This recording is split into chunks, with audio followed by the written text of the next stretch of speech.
Bonsoir, soyez les bienvenus dans 28 minutes. Joie de vous retrouver autour de cette belle table, mes amis. Bonsoir. Bonsoir L'actualité au lendemain de la finale du championnat de football américain, le Super Bowl. C'est un pays toujours plus fracturé. Donald Trump a qualifié le concert du chanteur portoricain adulé Bad Bunny, qui célébrait le multiculturalisme, d'affront à la grandeur des États-Unis.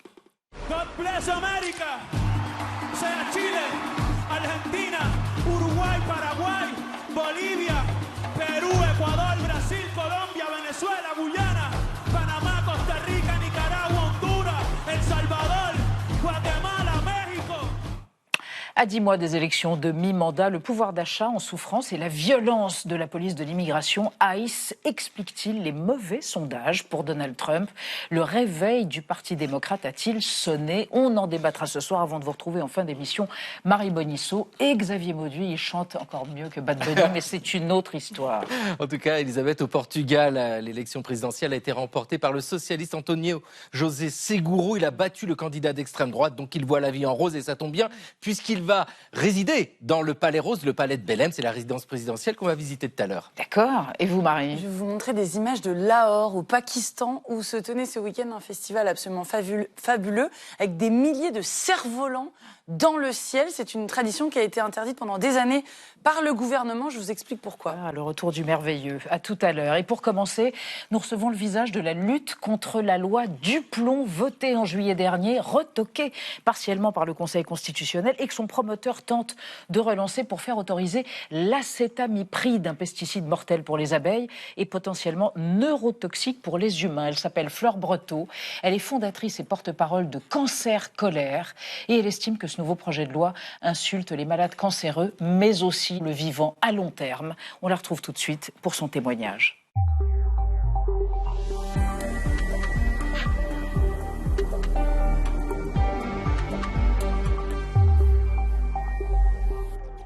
Fleur Breteau, bonsoir. Bonsoir. Je vous présente Alain Ndiaye et Benjamin Sportouche. Bonsoir. On vous reçoit, vous avez fait paraître Cancer Colère, un témoignage aux éditions du Seuil.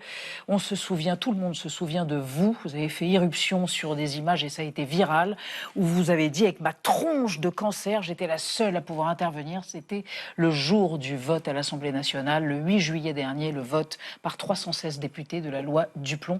Votre tronche de cancer, c'est cet humour noir d'ailleurs qui est le vôtre et qu'on retrouve dans votre témoignage. Comment allez-vous? Avant qu'on parle de la loi Duplon, comment allez-vous? Merci de poser la question. Ça va, je me sens portée. Et vous êtes comme une Amazone, vous assumez votre torse d'Amazone avec ce pull moulant, puisque vous avez subi une mastectomie intégrale. C'est ma cicatrice. Voilà, c'est votre cicatrice et vous l'arborez fièrement. Votre profil, Fleur Breteau, et on vous retrouve juste après, profil par Gaël Legras. Fleur Breteau, vous incarnez la lutte contre ce que vous appelez une épidémie de cancer. Comment menez-vous votre combat au cœur de votre association Cancer Colère? Quel parcours vous a mené à épouser cette cause? Pour répondre à ces questions, vous avez le profil idéal. Né à Paris en 1975, vous passez une partie de votre jeunesse à Levallois-Perret. Dans cette banlieue parisienne, votre mère, Agnès, s'oppose à Patrick Balkany. Pour moi, elle incarne une figure de résistance et de valeurs inamovibles. Une fois adulte, vous pratiquez de nombreux métiers. Pendant 6 ans, vous travaillez même dans le commerce des sextoys. En 2017, vous publiez un livre dans lequel vous évoquez ce que les clients vous confient. Ils nous racontaient en 3 minutes ce qu'ils n'avaient jamais osé dire à personne. Et on a pris ce travail un peu comme une mission d'utilité publique. En 2021, on vous annonce que vous souffrez d'un cancer du sein. Fin août 2024, vous êtes atteinte d'un 2e cancer, à l'autre sein. Le 27 janvier 2025, le Sénat adopte la proposition de loi Duplon. Cet élu LR de Haute-Loire, exploitant agricole, réclame entre autres l'autorisation d'utiliser l'acétamipride, un pesticide interdit en France depuis 2018. Vous décidez alors de fonder Cancer Colère et vous organisez des rassemblements citoyens. La loi Duplon non seulement ne résout ni les enjeux du monde paysan, mais va détruire la santé publique. De son côté, Laurent Duplon s'en prend à ceux qui, comme vous, défendent l'agroécologie, une agriculture propre. Ces promoteurs, forts dans leur certitude agronomique et environnementale, n'ont que de mépris pour les minables réactionnaires productivistes qui osent parler d'économie. Le 8 juillet 2025, l'Assemblée nationale adopte la loi Duplon. Depuis la tribune, vous lancez « Vous êtes les alliés du cancer et nous le ferons savoir ». Le 7 août, le Conseil constitutionnel valide la loi mais censure l'article qui prévoit la réintroduction de l'acétamipride. Il y a une semaine, le sénateur Duplon a déposé une nouvelle proposition de loi pour réintroduire 2 pesticides, le flupyradifurone et l'acétamipride. Dans votre livre, vous évoquez les agriculteurs, les riverains, les médecins, les malades et vous écrivez « Arriverons-nous à devenir des alliés de circonstance pour faire dérailler le système qui menace de nous achever ?» Oui, on l'a vu, vous êtes extrêmement mobilisés pour lutter contre l'empoisonnement généralisé à travers les produits phytosanitaires et toxiques des sols, de la terre, de l'eau. Alors, il y a donc cette réunion à l'Assemblée nationale, ce débat, puisqu'il y a eu cette pétition qui l'impose dans 2 jours. Vous attendez quoi de ce débat, Fleur Breteau? Rien. Rien. Pourquoi rien?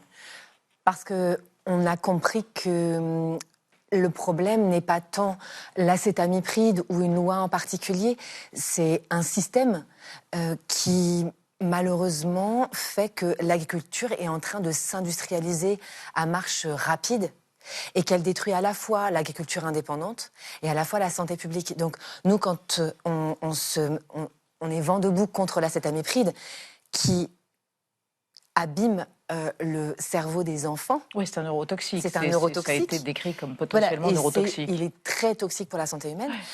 Nous, c'est le système qu'on remet en cause. Et c'est vrai que on a l'impression de vivre quelque chose de très étrange parce que on vit la maladie, on a observé que beaucoup trop de personnes jeunes et d'enfants sont malades. Épidémie de cancer. Épidémie de cancer, c'est la science qui le dit, c'est pas nous. C'est la science. Oui, absolument. Et on ne voit que des lois qui aggravent les causes environnementales du cancer et d'autres maladies en rajoutant des pesticides dans l'agriculture industrielle. Et pesticides, jusque-là, interdits. Et on se sent en danger. Trahi. Oui, on se sent trahi et on se sent en danger, on se sent en colère. Vous avez d'ailleurs été traité de femme hystérique par le président de la FNSE, Arnaud Rousseau. Ça, c'était le 11 juillet, 3 jours après le vote de la loi Duplon. Benjamin ? Et vous dites de ces politiques et des personnalités en général que même quand elles parlent de cancer, qu'elles sont atteintes d'un cancer, elles ne savent pas en parler vraiment, véritablement, parce qu'elles ne connaissent pas ce qui va avec, et notamment la précarisation. Un quotidien beaucoup plus compliqué financièrement en termes d'emploi et autres. Absolument, c'est-à-dire qu'effectivement, beaucoup de gens, quand ils connaissent la maladie, en fait, il y a des chiffres de la Ligue du cancer qui montrent qu'il y a 1 personne sur 3 qui perd son emploi dans les 2 ans après la fin du traitement. C'est une précarisation, évidemment. Il y a des femmes que j'ai rencontrées qui sont blanches, qui ont des enfants et qui ne pensaient pas qu'un jour elles iraient au Resto du Cœur. Elles pensaient qu'elles étaient épargnées par ça. Donc c'est assez dingue de voir cette espèce de truc qui... Enfin voilà, ça précarise. Et puis il y a aussi l'accès aux soins. C'est-à-dire que quand vous habitez en zone rurale et que vous devez faire 3 heures de route pour faire une chimiothérapie, vous vous rendez compte les difficultés. C'est compliqué. Donc ça n'est pas simple de guérir du cancer et ça fait aussi partie de notre récit. Et nous, on a des témoignages à Cancer Colère. On en parlera peut-être, mais c'est là où on voit que ce sont les malades qui connaissent la réalité de la maladie. Mais justement, on va évoquer avec vous, Fleur Breteau, et avec Anna, le chemin à faire, le long chemin à faire pour un dépistage optimal du cancer du sein Alors ça, c'est selon un rapport de la Cour des comptes. Oui, tout à fait. Seuls 44% des femmes de 50 à 74 ans se font dépister aujourd'hui en France. C'est ce que déplore le rapport de la Cour des comptes qui a été publié fin janvier. Or, on sait que plus un cancer est dépisté tôt, plus les chances de guérison sont élevées. Et ce faible taux de dépistage, il s'explique notamment par le manque de radiologues, vous le disiez, en fait, dans plusieurs régions, Bretagne, Centre-Val de Loire, Normandie, ce qui va rallonger le temps pour obtenir un rendez-vous, parfois jusqu'à 1 an d'attente, et qui va donc créer inévitablement des inégalités sociales et territoriales. Il y aura d'un côté des femmes qui auront les moyens de prendre des rendez-vous spécialisés et de payer des dépassements d'honoraires hors de leur région, si elles le peuvent, et puis d'autres qui vont être plus défavorisées, plus vulnérables et qui, elles, vont renoncer justement à se faire dépister. Alors, est-ce que vous pensez que ces inégalités sociales et territoriales, c'est l'angle mort de la prise en charge du cancer en France ? Alors, il y a 2 angles morts. Il y a effectivement, la prévention, elle se met à 2 endroits. À la fois, vous avez le dépistage, qui n'est pas suffisant.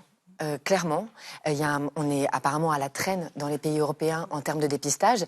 Et quand on parle de cancer du sein, la France a le record mondial du cancer du sein. Dans cancer colaire, il y a un nombre incroyable de femmes qui ont 30 ans, 35 ans, qui ont eu un cancer du sein. Il y a des femmes à qui on a enlevé l'utérus, les ovaires, les seins avant l'âge de 30 ans. Donc, oui, effectivement, il y a un problème de prévention, mais la prévention, c'est aussi s'attaquer aux causes environnementales des cancers, c'est là où l'augmentation des cancers se fait la plus importante. Et c'est un choix politique. Le dépistage, la prévention est un choix politique. Et quand non seulement on n'essaye pas de s'attaquer aux causes environnementales des cancers, mais qu'on vote des lois qui aggravent ces causes environnementales, on peut se poser la question de la validité de parler de prévention. Et puis, vous faites aussi remarquer quelque chose qui vous frappe, c'est des multinationales qui fabriquent à la fois des produits phytosanitaires, on peut citer Monsanto, Syngenta et d'autres, et à la fois des traitements contre le cancer. Et là, il y a quelque chose comme une forme d'ambivalence, pour ne pas dire plus, quoi. C'est un conflit d'intérêts qui est très problématique. Et sachant que le premier poste d'assurance maladie, c'est le cancer. En 2023, c'était 27 milliards d'euros pour une année. Et donc, ça veut dire aussi que nos corps malades rapportent de l'argent et que la Cour des comptes, et vous en parliez, dénonce le fait que les pouvoirs publics ne régulent pas les prix délirants imposés par les laboratoires pour les anticancéreux. Et ça, c'est un vrai problème. Et ce que vous dites aussi de vous, notamment, et des malades du cancer, c'est qu'on les responsabilise, on leur dit que c'est de leur faute, on les culpabilise de leur maladie. C'est ce que vous avez vécu, ressenti ? Oui, c'est ce qu'on ressent. Moi, mon premier cancer, je me suis dit, je voulais m'en débarrasser le plus vite possible pour passer à autre chose. Ce qui, en fait, n'a pas marché. Spoiler, alerte. Et pour le deuxième, la synchronicité était très différente. Enfin, l'histoire est très différente. Quand on m'a dépisté de mon cancer, quelques heures après, un de mes plus proches amis décédait d'un cancer. Il avait 46 ans. Il laissait une petite fille orpheline. Donc c'est ça aussi, le cancer. Ça fabrique des orphelins. Et guérir du cancer, ça marche pas toujours. Et nous, à Cancer Colaire, on connaît des gens qui n'ont pas 40 ans et qui ont des chimios à vie. Donc c'est pareil, quand vous avez des enfants qui sont malades du cancer et qui n'ont pas de traitement fait pour les enfants, parce qu'il n'existe pas de traitement fait pour les enfants, et qui doivent prendre des traitements faits pour les adultes et qu'ils ont des séquelles à vie, et qu'il y a des mouflets de 8 ans qui doivent être suivis par un cardiologue, un néphrologue, un neurologue et un chirurgien orthopédiste en permanence, on va leur dire, mon petit bonhomme, on guérit du cancer. Donc on est face à on est à la limite du scandale sanitaire. Oui, vous voulez politiser effectivement le cancer et la lutte contre le cancer. Une dernière question, Fleur Breteau. Vous avez passé 1 mois et demi au Groenland. Vous vouliez absolument aller voir les baleines à bosse. Et on a le sentiment que vous vous identifiez à ces créatures merveilleuses, solitaires, antiques, et qui arborent des cicatrices sur leur corps, mais cela ne les empêche pas de continuer à vivre. Vous êtes une sorte de baleine, comme celle que vous portez à l'oreille d'ailleurs. Je pense que en fait, j'ai l'impression qu'il y a beaucoup de gens à Cancer Colaire qui sont des baleines parce qu'on peut avoir beaucoup de colère. On porte nos cicatrices sur nous. Les baleines, les scientifiques les reconnaissent avec leurs cicatrices. Et on a beaucoup de cicatrices, on a une grande colère. Et en même temps, on a un grand calme et une grande sérénité parce qu'on sait qu'on est du côté de la vie. Et ça change tout. La vie à Tumorville, d'une certaine manière. Oui. Cancer, colère, c'est un livre avec un humour noir et une colère rouge sang et beaucoup de sensibilité. Il est absolument étonnant, votre récit, votre témoignage. Merci Fleur Breteau d'être venue évoquer, 2 jours avant le fameux débat qui aura lieu à l'Assemblée nationale, les enjeux autour d'une interdiction que vous aspirez, que vous souhaitez, des néonicotinoïdes et d'autres produits phytosanitaires. Merci encore. On passe à notre débat sur la situation politique aux États-Unis au lendemain du Super Bowl, où le chanteur Bad Bunny, une icône, a défié Donald Trump. Pourquoi le locataire de la Maison-Blanche dévise-t-il par ailleurs dans les sondages? Le Parti démocrate est-il en ordre de marche? Avec quelle perspective pour les élections de mi-mandat qui auront lieu en novembre prochain? On en parle après la mise au point d'Amira Swilem.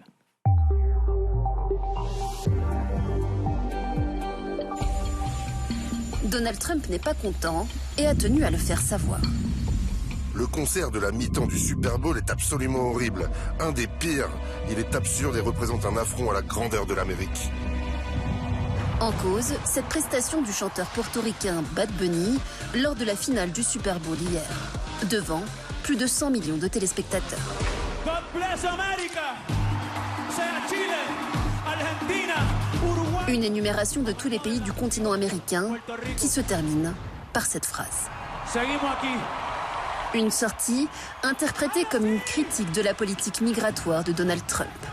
Le président est froissé, d'autant que sa popularité semble en perte de vitesse depuis quelque temps. De 52% à sa réélection il y a un an, le taux de popularité de Donald Trump a chuté à 41%. Aux États-Unis, cela vaut une mention passable, d'autant que le pouvoir d'achat des Américains s'érode. Les légumes frais sont vraiment un luxe parfois. Et cela ne devrait pas être le cas.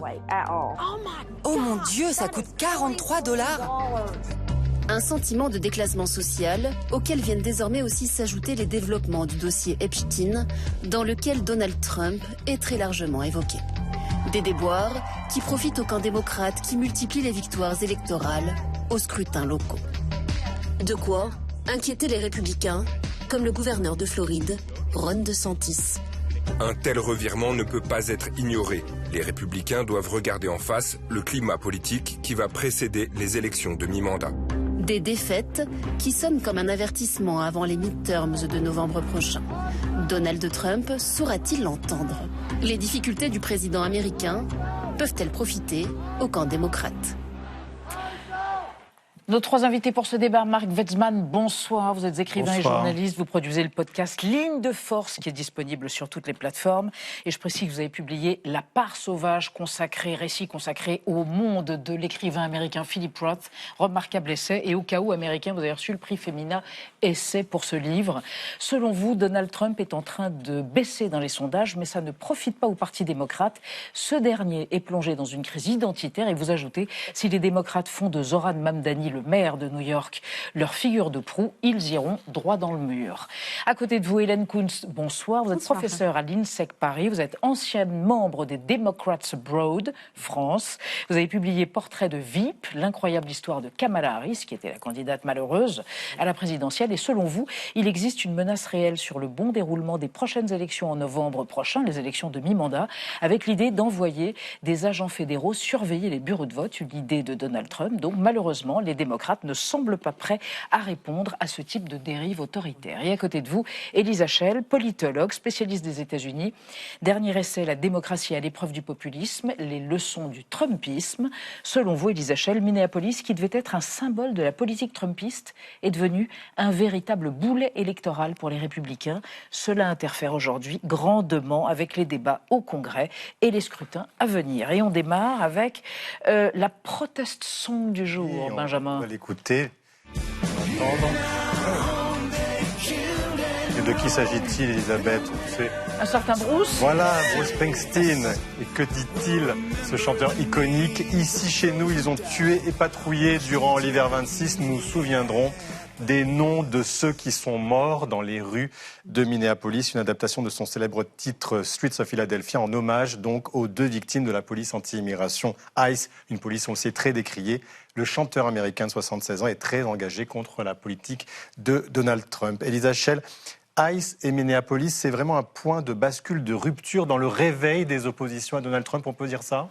Alors Minneapolis a une histoire particulière. Il y a une structure militante historique qui a permis une réponse très rapide à l'arrivée de l'ICE, donc des brigades citoyennes qui se déplacent et qui filment. Donc ça veut dire que si la réaction citoyenne a été aussi forte à Minneapolis, c'est parce qu'il y avait cette infrastructure militante.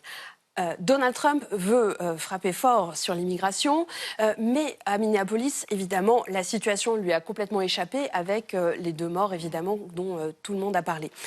Et Donald Trump est pris aujourd'hui dans une contradiction très importante au sein de son camp, entre, d'un côté, des républicains au Congrès qui n'ont qu'un mot à la bouche, c'est expulsion, expulsion, expulsion.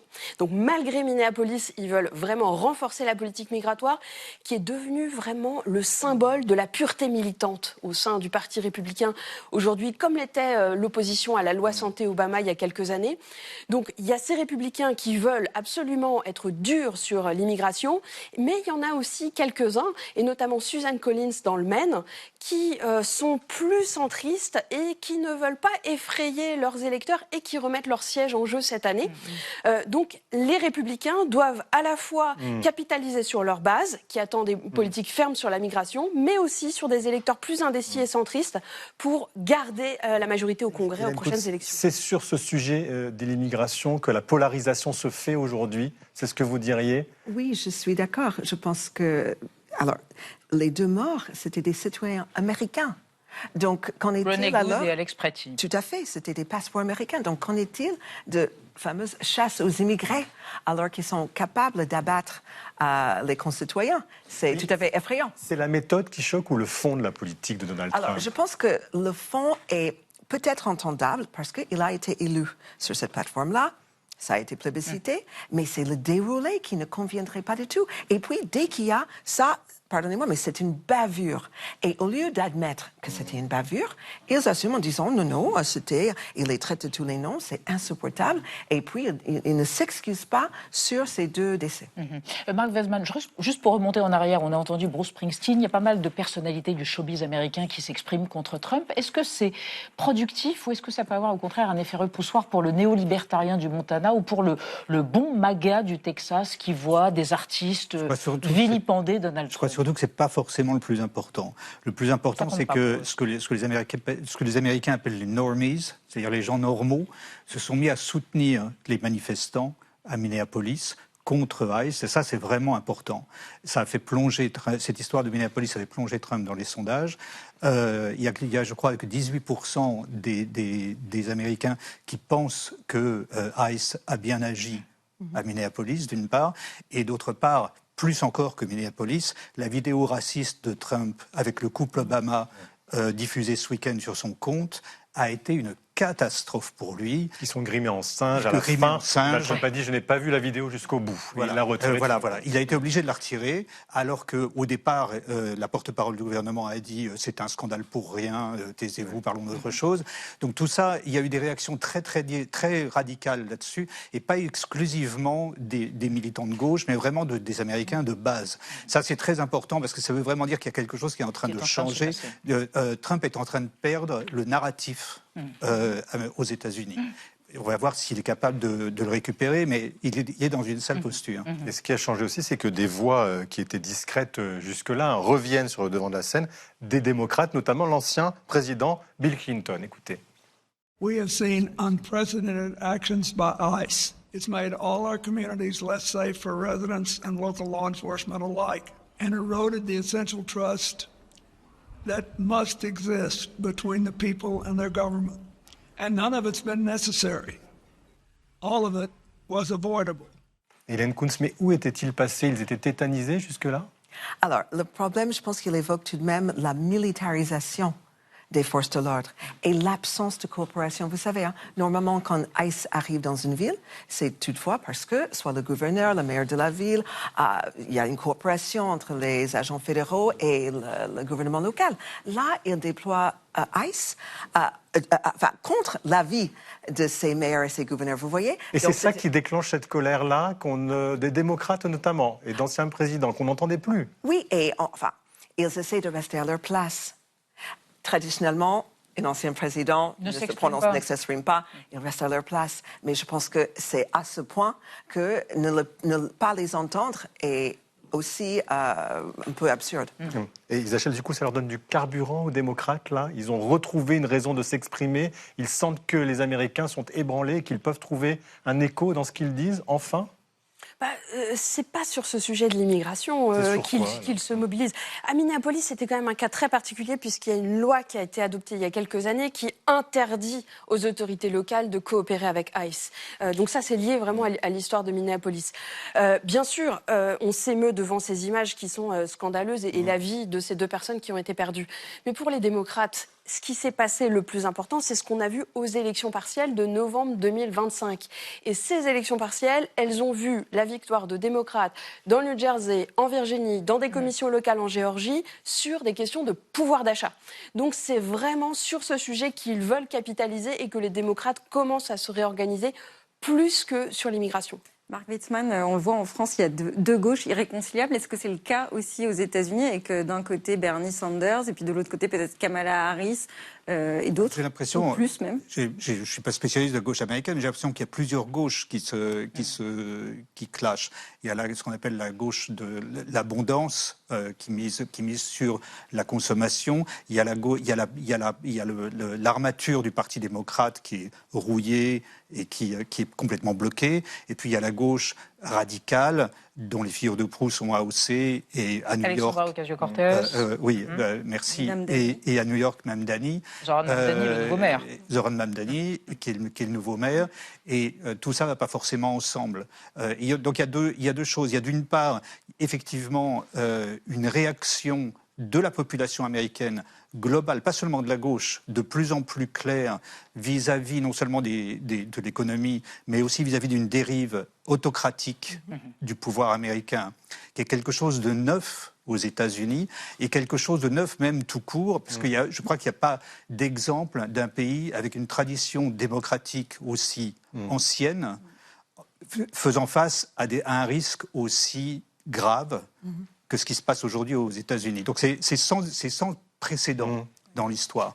Et là, il y a une réaction, parce qu'il y a quand même il y a quelque chose de profondément décent chez les Américains. Il y a un moment donné où ils s'arrêtent, ils ne supportent pas que les choses aillent trop loin. Le concept de common decency. Common decency, c'est quelque chose qui existe. Est-ce que les démocrates sont capables de capitaliser sur cette décence? Au vu du discours de Mamdani à New York la semaine dernière, en fin de semaine, on peut franchement en douter, puisqu'il a expliqué qu'il fallait que New York se tourne vers l'islam pour comprendre ce que c'est que l'immigration. Donc, et à propos de l'Hégire, à propos du voyage de Mohamed de la Mecque à Médine. Bon, on est quand même très très loin des préoccupations des Américains pour le moins. Et je ne pense pas que ça peut vraiment aider une gauche quelconque. Hélène Kuntz, vous diriez que les démocrates ne sont pas encore une alternative crédible, justement parce qu'ils sont divisés entre deux camps complètement opposés? Ils sont divisés beaucoup par intérêt. Et j'espère qu'il y aura un consensus. Vous savez, peut-être les partis ne sont pas ce qu'ils étaient. Ces partis, on n'a que 2 partis aux États-Unis, vous voyez. Donc, il y a même peut-être des gens comme moi qui sont de plus en plus dans le camp des indépendants. Et la préoccupation, c'est une préoccupation démocrate versus autocratie, vous voyez. Donc, les lignes ont bougé là. Et la lecture de cette population est difficile dans les sondages.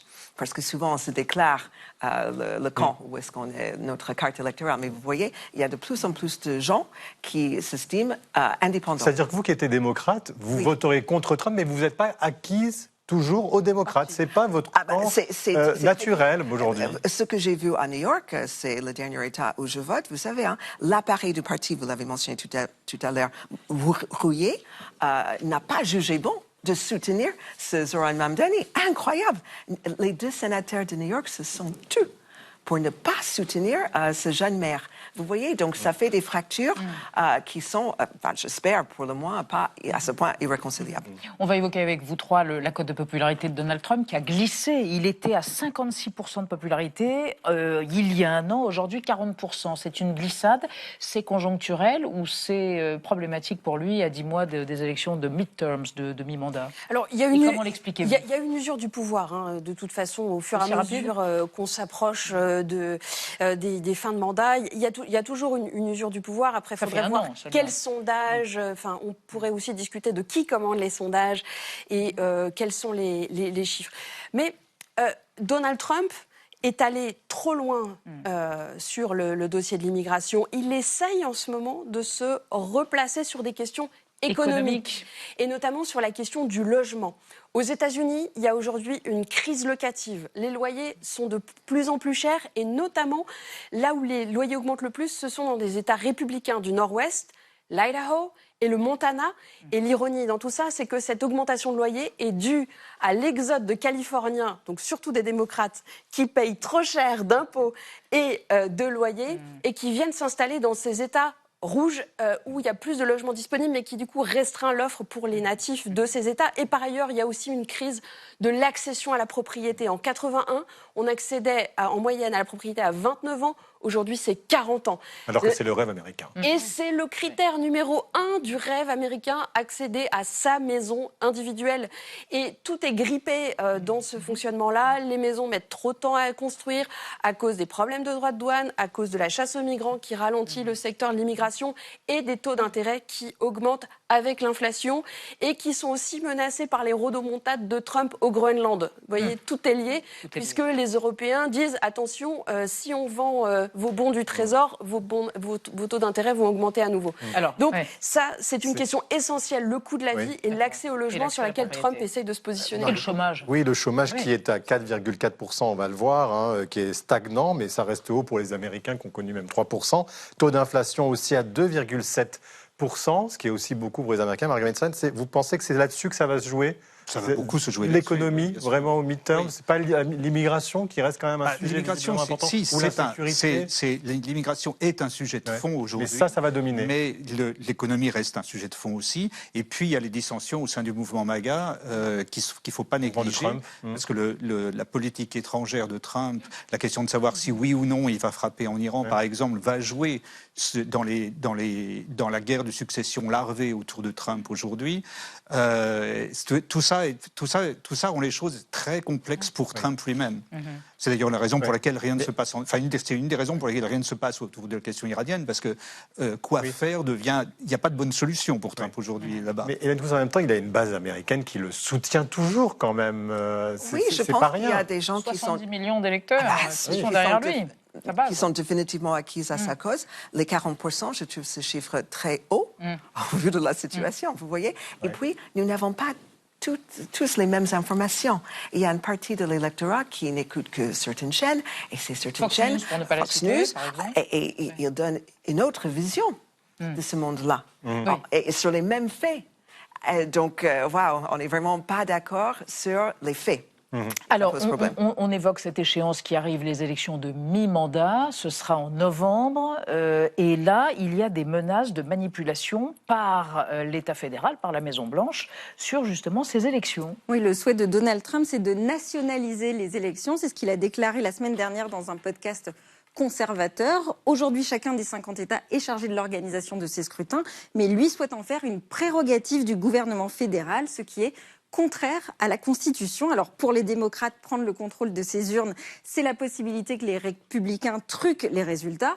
Mais pour Donald Trump, c'est plutôt une manière de se prémunir d'une possible fraude électorale, une rhétorique qu'il utilise depuis déjà 10 ans. Lui qui, je le rappelle, n'a jamais reconnu sa défaite face à Joe Biden en 2020 et qui continue à contester les résultats. Alors pour sécuriser ces élections à venir, il prévoit de supprimer le vote par correspondance, mais aussi le vote électronique au profit d'un vote papier et du dépouillement manuel. Et au mois de mars, il avait déjà signé un décret qui rendait obligatoire la présentation d'une preuve de citoyenneté pour pouvoir s'inscrire sur les listes fédérales. Sauf que contrairement à la France, aux États-Unis, il n'existe pas vraiment de carte nationale d'identité. Chaque État va déterminer quel est son justificatif. Ça peut être un permis de conduire, une carte de résident permanent. Au Texas, par exemple, c'est même la carte du port d'armes. Et donc cette mesure, elle est jugée discriminante pour des millions d'électeurs, notamment pour les minorités. Et elle a donc été suspendue depuis par plusieurs juges fédéraux. Marc Weissman, vous pensez vraiment qu'il peut y avoir une fraude lors de ces prochaines élections ? Alors ça, je suis bien incapable de le dire. Tout est possible. Ce que je trouve frappant, c'est l'idée de fédéraliser les élections, alors que, par tradition, les républicains sont les grands défenseurs du droit des États. Donc c'est une des grandes contradictions du Trumpisme. On en a vu un autre exemple de contradiction à Minneapolis avec la question du port d'armes, où la NRA, c'est-à-dire le lobby des armes, a pris position contre le gouvernement qui expliquait que, je vous lis son nom, la seconde victime... Alex Pretty. Oui, merci, n'avait pas apporté une arme dans une manifestation. Donc il y a comme ça une sorte de... Trump est en train d'introduire, enfin le Trumpisme est en train d'introduire un vacillement des catégories traditionnelles avec lesquelles les Américains pensent leur vie collective, ça rend aussi très difficile toute prédiction. Mais Elisa Schell, quand même, est-ce que c'est un sujet quand même aux États-Unis aussi fort qu'en Europe ? Est-ce que des fois, ce qui se passe ici n'est pas la réalité de là-bas ? C'est-à-dire, est-ce que c'est un sujet, cette manipulation, cette crainte de manipulation des élections à venir ? Alors l'intégrité des élections, comme disent les Républicains, c'est un sujet qu'on entend depuis des décennies. Donc Donald Trump ne va pas nationaliser les élections quoi qu'il dise. Il nationalise les enjeux. On voit bien ce qui se passe dans le Minnesota ne reste pas dans le Minnesota, mais il a d'autres leviers en réalité et pas ceux qu'il annonce. C'est-à-dire que Donald Trump, et ce qu'il a déjà fait, peut travailler la main dans la main avec les autorités locales pour, par exemple, redistribuer la carte des bureaux de vote. En fonction de leur emplacement, de leur nombre, ça favorise plus ou moins la participation électorale. Ils l'ont déjà fait. Ils peuvent effectivement revenir sur les documents d'identité à prouver, à apporter pour prouver qu'on est bien électeur. Il peut travailler avec eux sur différents sujets, mais aussi il travaille en ce moment à travers le ministère de la Justice qui vient de demander à 24 États de vérifier toutes leurs listes électorales. Aux États-Unis, il n'y a pas de code électoral, il n'y a pas de fichier central des électeurs. Chaque État a son propre fichier et comme les Américains bougent beaucoup, on estime qu'il y a 1 électeur sur 8 dont les informations sont erronées. Donc ils disent, mais il faut vérifier tout ça et donc eux, ce qu'ils veulent, c'est de purger ces registres. Et en plus, les Républicains se sont retirés d'un outil de croisement des informations bipartisan sur les fichiers des électeurs pour mettre le bazar, et justement nourrir l'idée qu'il pourrait y avoir de la fraude. Ouais. Donc Donald Trump n'a pas besoin de contrôler les élections au niveau fédéral, il n'a qu'à travailler sur ces différents leviers que le fédéralisme permet. Ouais. Non, juste pardon, parce que c'est l'affaire Epstein aussi. Est-ce que ça va avoir un impact ou pas pour vous, avec l'écho mondial qu'elle a jusqu'ici? Est-ce que ça peut influencer le vote à venir? C'est très contradictoire, cette affaire de Epstein, parce que Donald Trump, c'était une promesse de campagne de publier tout. De publier le dossier. À combien même il semble être mouillé dedans. Son nom est mentionné 38 000 fois. Il était lui-même voisin de Jeffrey Epstein en Floride, et ce pendant une dizaine d'années.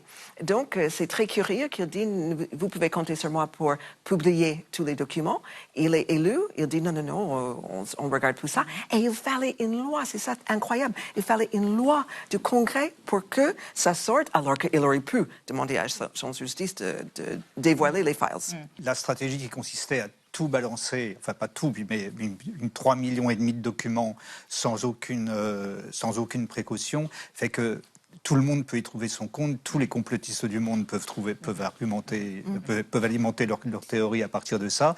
Et donc la vérité qui est là, il va être très très difficile de la faire ressortir. De la faire advenir. Puis ça dépendra de ce qui va être sorti d'ici là. Il y a encore des mois. Les documents, il faut les analyser. Donc c'est une façon de noyer le poisson sous forme de transparence. En mettant l'éléphant sous la lampe au milieu de la pièce. Et Donald Trump sait bien faire diversion quand il dit. Il semblerait. En tout cas, merci à tous les trois d'être venus débattre et on verra ce qui se passe. On aura l'occasion d'en reparler d'ici novembre et les fameuses élections de mi-mandat. On va rester dans l'actualité. Merci encore à vous trois. On va rester dans l'actualité avec Xavier Mauduit et Marie Bonisso dans un instant. On évoquera au Portugal la présidentielle qui a été remportée par un socialiste qui a terrassé le candidat d'extrême droite. Et puis les cerfs-volants font à nouveau rêver dans le ciel du Pakistan. Mais d'abord, le mot vedette du jour, c'est ski-joring. Bon, en français, c'est le ski attelé. En l'occurrence, c'est un poney ou un cheval qui vous traîne et qui fait tout le boulot. C'est nouveau, c'est entendu. Un sport pas comme les autres, le ski-joring. Aujourd'hui, on va essayer du ski-joring. Le ski-joring. Qu'est-ce que ça veut dire? Exactement ce que ça dit. Merci de m'en dire un peu plus. Entendu. La vie secrète des mots vedettes. Ski-joring, anglicisme dérivé du norvégien ski, ski et kjøre, conduire, traduisible par ski tracté, désigne une discipline sportive où un skieur se fait tirer à fond de train par un cheval. Alors que les JO d'hiver ont démarré le 6 février, les disciples du ski-joring espèrent en faire un sport de démonstration lors des JO de 2034. Le principe du skieur tracté par un animal, renne, chien, poney, cheval, est sans âge. Mais le terme skikjøring apparaît à la fin du 19e siècle en Laponie, avant de passer en Suisse, légalement, sous le nom de ski-joring. Des courses éponymes, avec canasson tractant skieurs, sont organisées dès 1907 sur le lac gelé de Saint-Moritz. Avec la patrouille militaire, le ski-joring a été l'un des 2 sports de démonstration des JO suisses de 1928. Ce principe de course de vitesse sur lac gelé existe toujours à Saint-Moritz, une fois par an sur 3 dimanches. Aux États-Unis, il a été importé par des immigrés scandinaves au début du XXe siècle. Il est resté une curiosité jusqu'à récemment. Pratiqué dans le Colorado, l'Utah, le Montana ou l'Idaho, le ski joring, surnommé baignure sur neige, a pris un virage Far West. C'est un cavalier qui tire le skieur le plus vite possible à travers un parcours d'obstacles à base de portes de slalom, sauts de bosse et ramassage d'anneaux, le tout à 60 km/h dans la rue principale d'un bled. Version givrée d'un cocktail rodéo plus ski nautique, le ski joring en version américaine, dont la fréquentation par les doudounes à franges a été multipliée par 6 en 6 ans, a débuté son tout premier circuit pro de 6 courses le 16 janvier à Heber City. La finale aura lieu à Salt Lake City fin février. Peu importe le flocon, pourvu qu'on ait d'ivresse. Hein ? C'est bien, non? Ça donne envie. Bon, mais en France, hein, dans le Jura, pas à Salt Lake City. Rebonsoir Marie Bonisseau et Xavier Mauduit. Cher Xavier, votre chronique concerne le Portugal. Des élections ont eu lieu et c'est le socialiste António Seguro qui a remporté la présidentielle. C'était hier face au candidat d'extrême droite qui s'appelle toujours d'ailleurs André Ventura. Donc Seguro va s'installer au palais de Belém. Il est rose. Oui, à Palais de Tours. Vous nous y emmenez.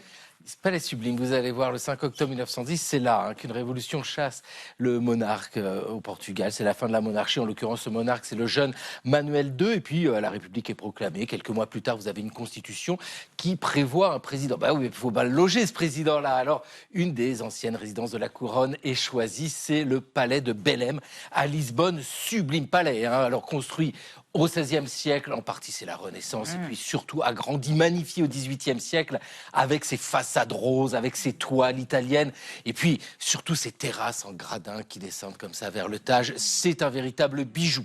Faut dire que juste avant que la monarchie chute, ce palais avait été destiné à accueillir les hôtes de marque. C'est ainsi qu'en 1905, le président de la République française, Émile Loubet, de passage au Portugal, avait été reçu. Tiens, c'est la reine Amélie du Portugal, c'est une Française, ils ont de quoi discuter. En tout cas, c'est ici, dans ce palais, que va être logé le président de la République du Portugal, en l'occurrence le premier élu en 1911, c'est Manuel de Arriaga. Et alors, est-ce qu'il se plaît dans son palais rose? Bah oui, il a intérêt de se plaire. On espère bien. Non, mais c'est super beau. Il s'y plaît, mais il n'y réside pas.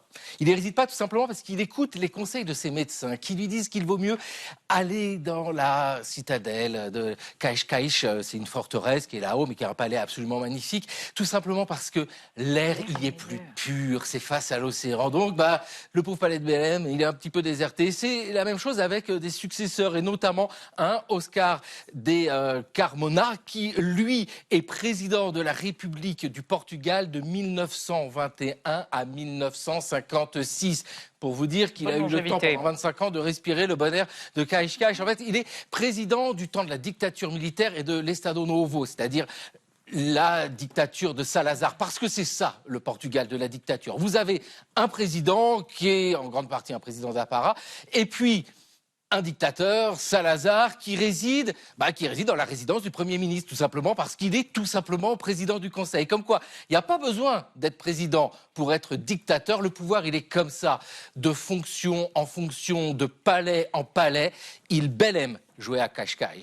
Oh oui, avec l'accent, bien sûr. Et vous avez une cravate rose comme le palais de Belém. Alors Marie, des milliers de cerfs-volants ont réapparu au-dessus des toits dans la ville pakistanaise de Lahore. C'est le retour d'une tradition absolument merveilleuse, mais enfin qui avait quand même était interdite. Ben oui, pour des raisons un peu compliquées. Ouais, il fut un temps où le ciel de Lahore était rempli de cerfs-volants plutôt que de smog. Le smog, c'est, vous savez, ce brouillard de pollution terrible. C'est comme ça que commence l'article du Friday Times, un hebdomadaire pakistanais qui a assisté ce week-end avec émotion au retour de la fête du printemps à Lahore après 19 années d'absence. Revoici donc Basant, la fête qui enterre l'hiver. Et alors, ça se passe à l'est du Pakistan et dans tout le nord de l'Inde. En fait, c'est la même région culturelle du Pendjab. Et chaque ville a un peu sa façon de célébrer. À Lahore, il y a eu des morts. C'est ça le problème. Je vous raconte. Jusqu'en 2007, et au moins depuis le 19e siècle, c'est assez flou les origines, mais la tradition, c'était que les habitants montaient tous sur les toits de la ville et se livraient à des combats de cerfs-volants, des patang bazi. Ça donnait un spectacle absolument magnifique. Les stars pakistanaises accouraient de tout le pays pour voir ça, sauf que, comme le but du patang bazi, de ces combats, c'est d'aller couper la ficelle de votre adversaire, petit à petit, les fils en coton des cerfs-volants ont été remplacés par des fils en nylon, moins faciles à casser. Et puis ensuite, ça a été des fils recouverts de rasoirs et même de bouts de verre pour être donc incassables, mais aussi très coupants. Résultat, chaque année pendant Bassant à Lahore, on déplorait au moins une dizaine d'accidents mortels. Alors, il y avait plein d'accidents. Il y avait des gens qui tombaient des toits. Il y en avait certains qui pouvaient se prendre une balle perdue parce qu'il y avait des tirs de joie. Il y en avait qui s'électrocutaient quand leur cerf-volant tombait sur une antenne. Et le plus terrible, il y en avait qui se faisaient égorger à cause d'un fil coupant de cerf-volant. Voilà, ça a commencé comme un truc poétique, ma chronique, et puis ça part en film d'horreur. Exactement.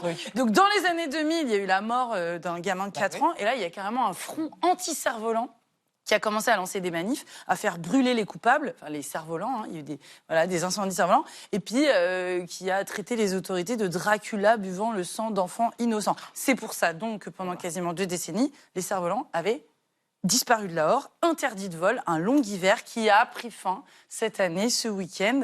Retour des cerfs-volants, retour de la fête avec des conditions de sécurité, vous en doutez, extrêmement strictes. Voilà, il y a eu des QR codes qui ont été appliqués sur chaque cerf-volant pour identifier les propriétaires.